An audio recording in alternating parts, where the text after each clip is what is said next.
Yung pakiramdam na inistabi ka na niya at binalawala. Ang masakit pa dun na malaman mo wiki walang buwang at bigla ang kakanaluwa. Wala talaga siya pakialam sa'yo kahit na makita kang maluwa-luwa. Ibig sa lapita ka kaso pinairan ng kamaradanan para siya pa'y tumatuwa. Masakit man sa akin kalooban dahil wala na akong paghugutan. Pero wala na akong magagawa dahil ayan ang inukay sa akin ang kapalaran. Ngunit alam ko naman na may matagdibalik yan at ikaw ay makukusensya. Kaya kapag ikaw ay iniwan na pinakamamahal mo lalaki, ang tawag na dyan ay karma. Katawan na laki taka pa nakikita kita na para nasan at para paiyak na. Ipapadama ko sa'yo, maparadama mo sa akin na dapat hindi pinadama. Sa una ka na magaling, tapos sa bandang huling sandali, ikaw pa'y magsisinungaling. Huwag ka magpiling dahil di lang ang gusto mo makukuha mo sa iyong tingin. Salamat na lang sa'yo dahil tinuruan mo ako magsireso at muli pang umibig. At ang natutunan ko sa iyo sa iba ay huwag na nga tumitig hanggang sa uli. Kasabihin ko sa'yo na hindi na kita kailangan pa. Marami pa dyan nakalaan sa akin, kaya ngayon bahala ka na. Ako siguro ang mali,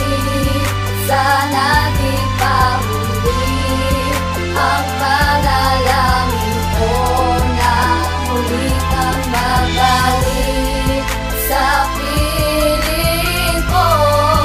At ipapangako ko na muli kang sasaya sa kanlungan. Isang taon na ang lumipas nang ako'y iyong iniwan. Isang taon nung sumpaan natin ayun tinalikuran, pinagpalit mo ang lahat para sa iyong kaligayahan. Di mo man lang naisip ang ating pinagsamahan. Binigay sa'yo lahat ng aking makakayanan, pero di ba naging sapat? At ako'y iyong iniwan, ilang buwan din akong nagluksa sa iyong pagkawala. Hanggang sa merong babae sa akin nagbigay pag-asa. Tinuruan niya ako kung paano magmahal muli at kung paano matakasan ang lahat ng bighati na dinulot mo sa akin nung tayo pang dalawa. At siya rin naging dahilan para kalimutan ka. At sa iyong pagbabalik, kala mo ako'y natutuwa. Sorry na lang pero di tayo ang tinadhana. Dahil alaala mo ay handa ko nang itapon para makatakas na ako sa masalimuot na kahapon. Ako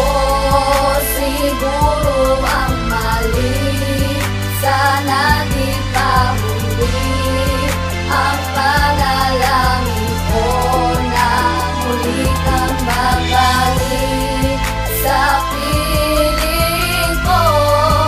At ipapangako ko na muli kang sasaya sa kanlungan. Pagkatapos ng lahat ng iyong pananakit, tapos ngayon sa'kin ikaw ay babalik ulit. Di na natin maaayos ang nasirang relasyon dahil ayoko nang maulit na gawin mo pa akong dekorasyon. Nahihirapan ka na ba sa kalagayan mo ngayon? Ganyan ang nararamdaman ko nung tayo pa noon. Tama na, ayoko na, wag mo na akong kausapin. Ang pagmamahal na gusto mo sa iba mo na lang hanapin. Wala akong pake kahit ngayon nagsisisi ka na, dahil tapos na sa atin ang lahat ay huli na. Di na maaayos pa ang ating pagmamahalan dahil ayoko na, sobra na akong nahihirapan. Hiniputan mo ako sa ulo ng di nalalaman, tapos ngayon ay babalik at pilit mong ipagsisiksik ang iyong sarili sa taong hindi na sa'yo nagmamahal.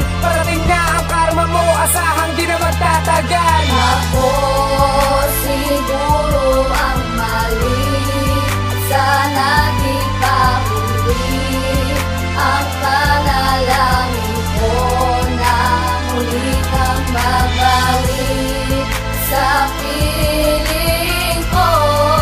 At ipapangako ko na muli kang sasaya sa kanlungan.